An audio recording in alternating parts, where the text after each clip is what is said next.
Welcome to the Real Estate Syndication Show.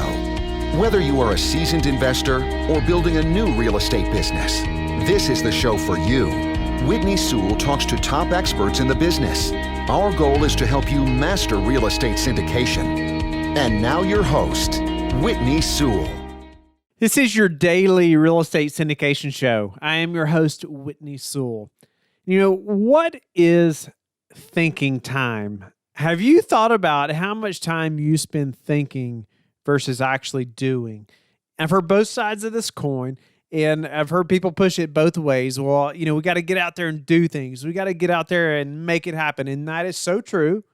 However, you can get so busy and wrapped up in all these little things that you do not spend any time pulling back and spending time thinking and asking good questions of yourself.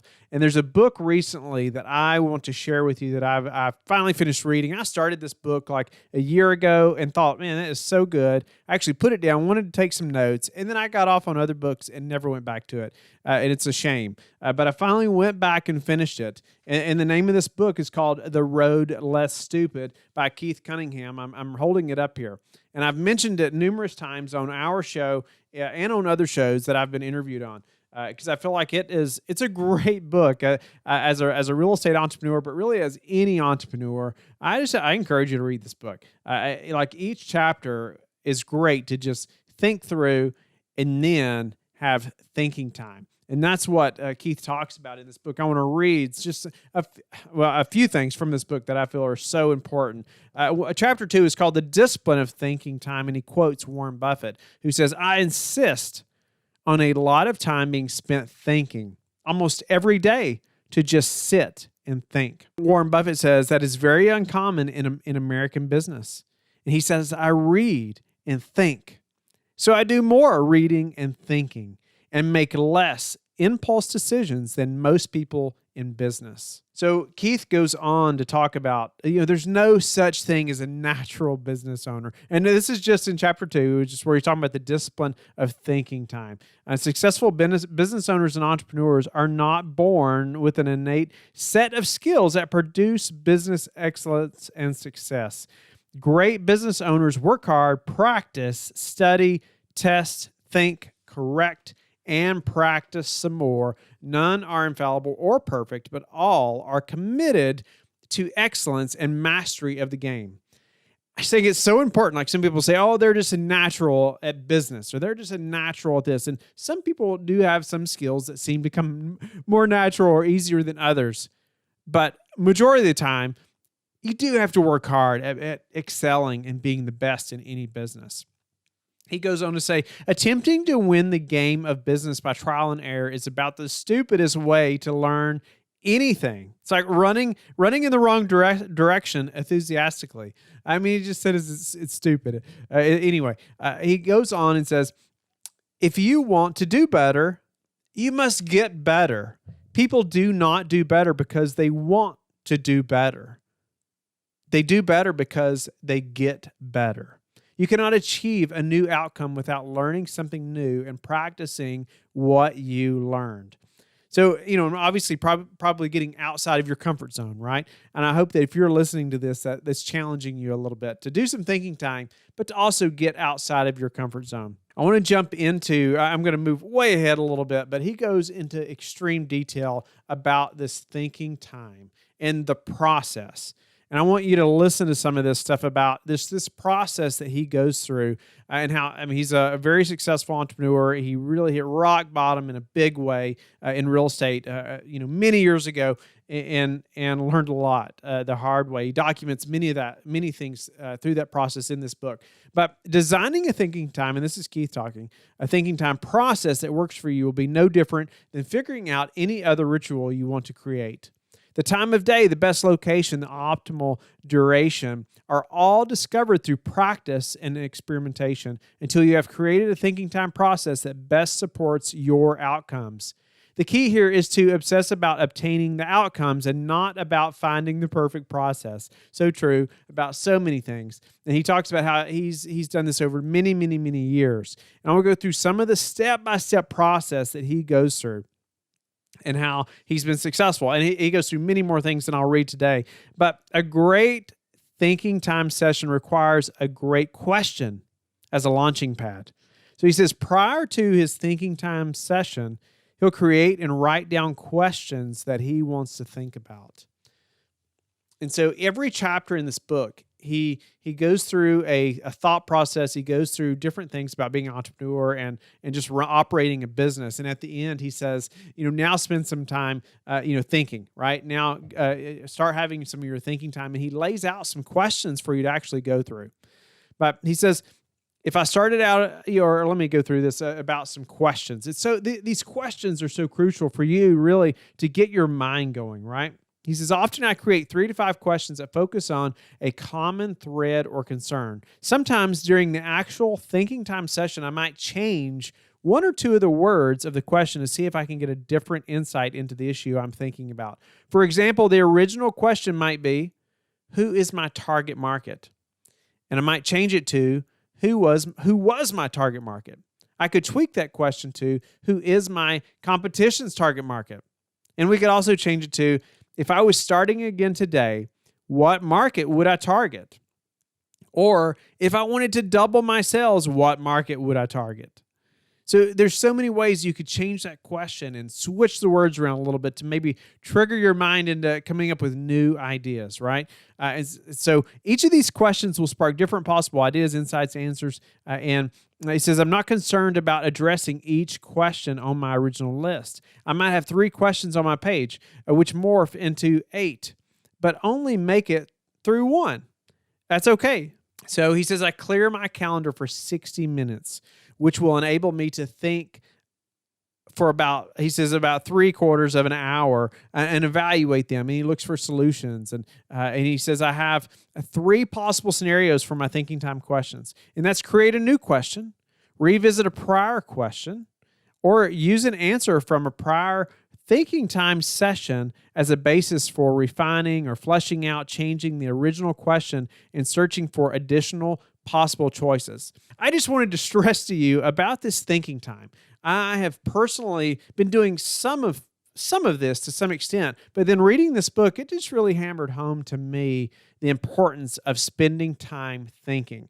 But I love some of the structure that he does. I mean, he sets a timer so he knows exactly how long he's going. He has a specific chair he sits in. He has a specific notepad and pen, and he never sits in that chair for any other reason for this thinking time. And he does it numerous days a week. So he's very disciplined about having this thinking time and really developing these questions. I think it's interesting around the questions and how they spark thoughts and intrigues him to push his mind and pushes his business into thinking about ways to fix problems or to operate better.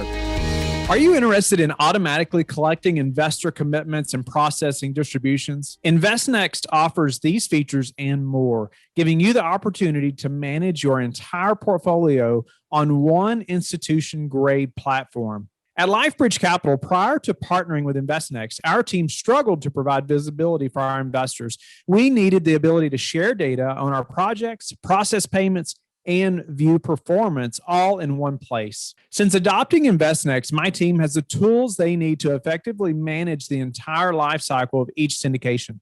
From capital raising and waterfall calculations to distribution payouts and securely delivering K1s, we have everything we need in one platform. These features give our investors access to all their data in one place. We no longer are wasting time fielding basic investor inquiries about their investment performance. They're able to log in, see all of their documents, view their capital accounts, as well as invest in any current offerings, all from their mobile or desktop browser. If you want to learn more, book a demo at investnext.com and enter the promo code Whitney for 15% off your first 3 months. Also, he talked about the last third of his thinking time tends to be the most robust and frequently are where he says the juice is found. And so it's don't give up. If you can't get your mind going right off the bat, don't give up. Keep keep thinking, right? Keep looking at those questions. Try to change the words. Try to change something in that question so it intrigues you. Also, he goes on to say, he writes even something as simple as this. He writes down a period. He puts a dot down on his paper, right? And he talks about how that pushes his mind to think of the next thing. And I just think it's interesting how we can almost brainwash ourselves a little bit, but not brainwash, but really push our mind, help your mind to think through, there's got to be something else, right? There's got to be something else. And I can remember back when we first got into the syndication business, we had other small rentals. Many of you may know this, you may not. I was training horses professionally, and I was also a federal agent at the time. And I mean, it was just all we could do. It was all I could do. I mean, it was more than 2 full-time jobs, and I knew that something had to change, right? And so my wife, Chelsea, and I were at the beach, and some of you, like I said, may have heard this story before, but in case you haven't, I'll share just a little bit. But we were walking and praying on the beach, and we were just spending time together and thinking about, where do we want to be many years from now? And is this really what we want to be doing? I mean, is this what we're really after? And obviously it was not. Right. And I was missing a lot of time, with the family and trying to make all these things happen. And I knew that they were never going to be passive. And so it was through, though, that thinking time, right? Really prayer and really contemplating, like, where are we going, right? Asking those questions, just like Keith Cunningham was talking about, like, where do we want to be 5 years from now? And is this working? Is this working? Is this what is best?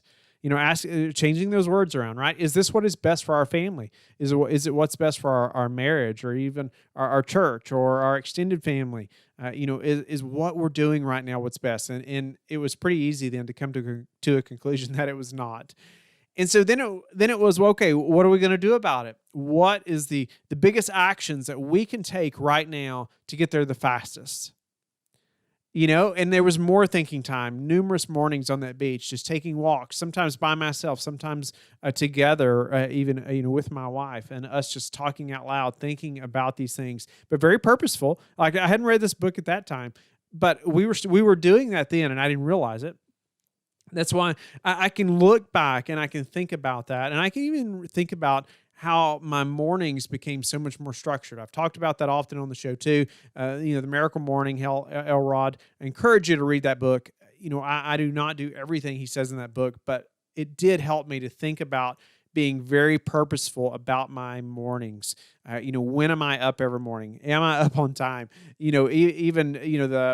Just some rituals of getting my coffee fixed, getting woken up, just spending time in prayer, spending time reading, spending time educating myself about things in our industry, and getting exercise in, getting a shower, getting a good breakfast, and getting to work, right?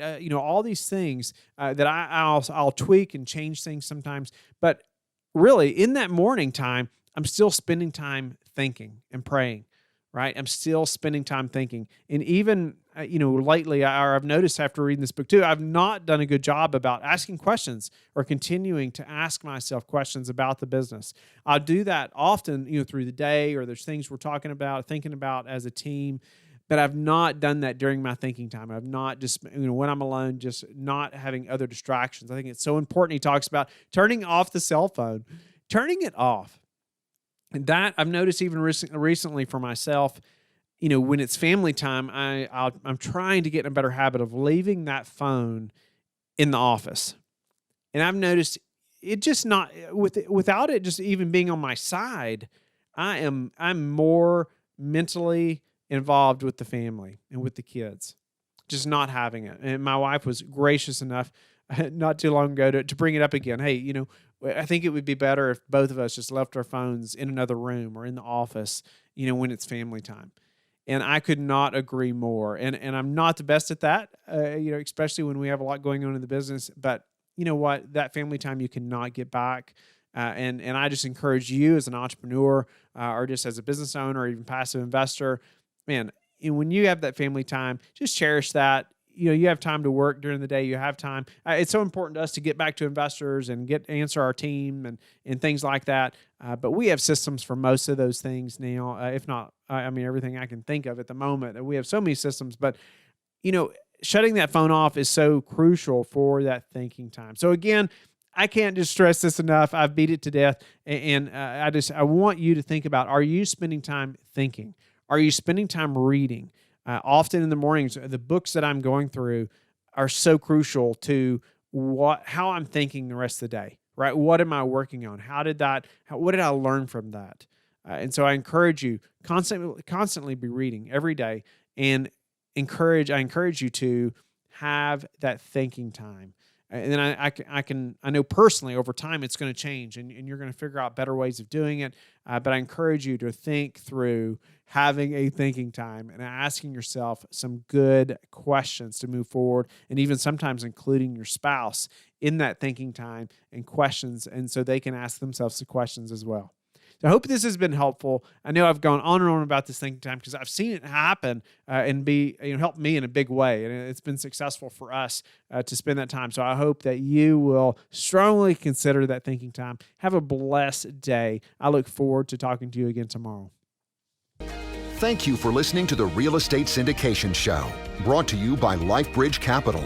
LifeBridge Capital works with investors nationwide to invest in real estate, while also donating 50% of its profits to assist parents who are committing to adoption. LifeBridge Capital, making a difference, one investor and one child at a time. Connect online at www.lifebridgecapital.com for free material and videos to further your success.